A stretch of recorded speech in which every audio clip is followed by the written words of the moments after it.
ठीक है, अपना क्वेश्चन है भाई जेई मेन 2024 का। A block of mass 1 kg is pushed up a inclined plane to horizontal at angle of 60 degree.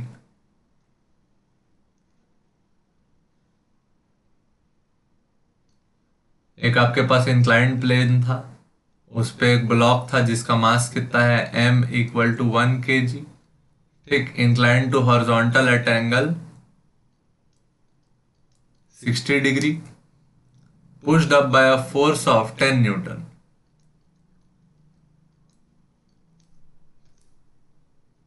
Parallel to inclined plane as shown in the figure. When the block is pushed up by 10 metre, block को कितना move किए, pushed up by 10 metre along the inclined surface, मतलब displacement कितना आया 10 metre. The work done against frictional forces, work done against frictional forces. तो अपने क्या calculate करके देना है यहाँ, वर्क डन बाय फ्रिक्शन। आपको ये बताया गया है कि यहाँ पे कोफिशिएंट ऑफ फ्रिक्शन म्यू का वैल्यू कितना है 0.1। तो अब अगर इस ब्लॉक को देखोगे तो इसमें कौन कौन से फोर्स लग रहे होंगे, सबसे पहले लग रहा होगा एम जी। एम जी के कितने कंपोनेंट हो जाएंगे, दो, एम जी कॉस थीटा और m g sine theta. M g cos theta करंट क्या लगेगा, एन। तो एन बराबर क्या आएगा, m g cos theta. M का वैल्यू क्या 1, जी का वैल्यू 10, कॉस कितना 60।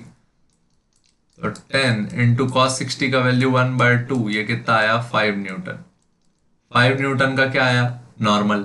ठीक, तो नॉर्मल से क्या निकल जाएगा, फ्रिक्शनल फोर्स। फ्रिक्शनल फोर्स का वैल्यू क्या आएगा, म्यू इंटू एन। क्या आएगा, म्यू इंटू एन। म्यू का वैल्यू कितना है 0.1, एन का वैल्यू कितना हो गया 5। तो फ्रिक्शनल फोर्स का वैल्यू कितना आया 0.5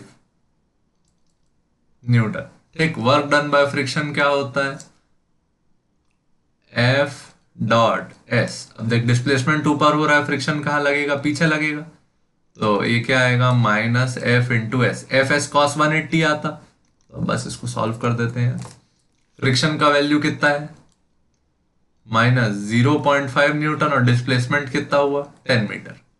तो वापस कितना हो गया, -5 जूल।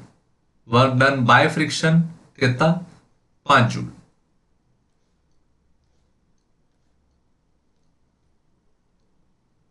ठीक,